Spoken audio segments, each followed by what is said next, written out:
بسم اللہ الرحمن الرحیم۔ السلام علیکم۔ حضرت اسماء بن امیس رضی اللہ تعالیٰ عنہ فرماتی ہیں، جب حضرت فاطمہ رضی اللہ تعالیٰ عنہ حضرت علی رضی اللہ تعالیٰ عنہ کے سپرد کر دی گئیں تو نبی کریم صلی اللہ علیہ وآلہ وسلم نے ان کی طرف قاصد کے ذریعے یہ پیغام بھیجا کہ جب تک میں نہ آ جاؤں تم اپنی زوجہ کے پاس نہ جانا۔ کچھ دیر بعد آپ صلی اللہ علیہ وآلہ وسلم تشریف لائے تو ایک برتن میں پانی طلب فرمایا۔ اس پر آپ صلی اللہ علیہ وآلہ وسلم نے جو اللہ رب العزت نے چاہا پڑا، پھر حضرت علی رضی اللہ تعالیٰ عنہ کے منہ اور سینے پر وہ پانی چھڑکا۔ اس کے بعد حضرت فاطمہ الزہرا رضی اللہ تعالیٰ عنہ کو طلب فرمایا۔ وہ شرم و حیا سے سر جھکائے تشریف لائیں تو ان پر بھی وہ پانی چھڑکا، پھر ان کے لیے دعا فرمائی۔ ایک اور روایت میں ہے، جب حضرت سیدہ فاطمہ الزہرا رضی اللہ تعالیٰ عنہ رخصت ہو کر نئے گھر میں گئیں تو عشاء کی نماز کے بعد حضور صلی اللہ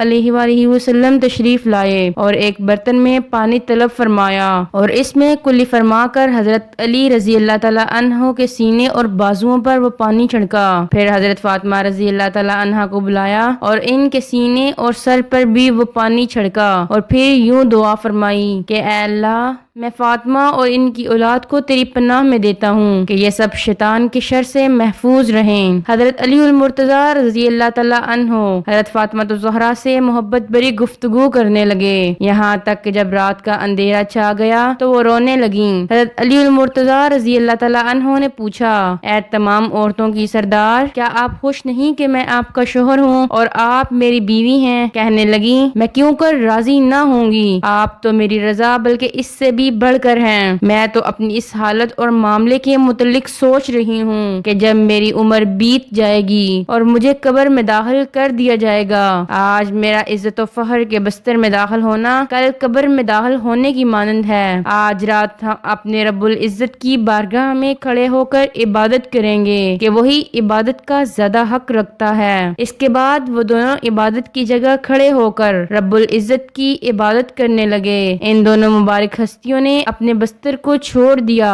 اور اللہ کی عبادت میں مصروف ہو گئے۔ رات قیام میں تو دن روزی کی حالت میں بسر ہوتا، حتیٰ کہ 3 روز اسی طرح گزر گئے۔ چوتھے دن حضرت جبریل امین نبی کریم صلی اللہ علیہ وآلہ وسلم کی خدمت بابرکت میں حاضر ہوئے اور عرض کی، اللہ رب العزت آپ کو سلام بھیجتا ہے اور ارشاد فرماتا ہے کہ علی اور فاطمہ نے 3 دن سے نیند اور بستر کو ترک کر رکھا ہے اور عبادت اور روزوں میں مصروف ہیں۔ تم ان کے پاس جاؤ اور ان سے ارشاد فرماؤ کہ اللہ رب العزت تمہاری وجہ سے ملائکہ پر فخر فرما رہا ہے اور یہ کہ تم دونوں بروز قیامت گناہگاروں کی شفاعت کرو گے۔ نبی کریم صلی اللہ علیہ وآلہ وسلم کی سب سے پیاری اور چہیتی صاحبزادی حضرت فاطمہ الزہرا رضی اللہ تعالیٰ عنہا جب نکاح کے بعد حضرت علی المرتضیٰ رضی اللہ تعالیٰ عنہ کے مکان عالی شان پر تشریف لائیں تو وہاں گھر کے تمام کاموں کی ذمہ داری ان پر آ پڑی۔ آپ رضی اللہ تعالیٰ عنہ نے اس ذمہ داری کو بڑی خوش اسلوبی سے پورا کیا اور ہر طرح کے حالات میں اپنے عظیم المرتبت شوہر کا ساتھ دیا۔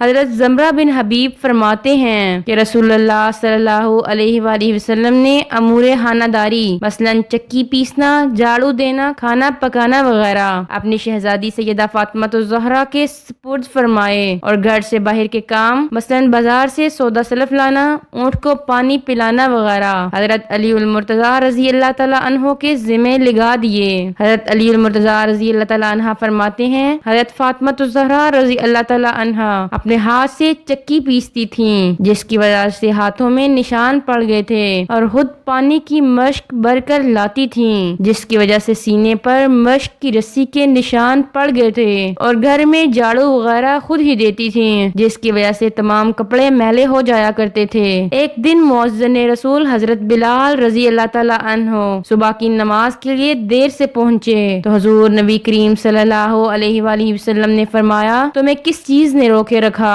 عرض کی، میں حضرت فاطمہ الزہرا کے مقدس مکان کے پاس سے گزرا، وہ آٹا پیس رہی تھی اور بچہ ان کے پاس رو رہا تھا۔ میں نے ان سے عرض کی، اگر آپ رضی اللہ تعالیٰ عنہ چاہیں تو میں آٹا پیس دیتا ہوں اور اگر چاہیں تو بچے کو سنبھال لیتا ہوں۔ انہوں نے فرمایا، میں اپنے بیٹے پر تم سے زیادہ مہربان ہوں، بس میری تاخیر کا یہی سبب تھا۔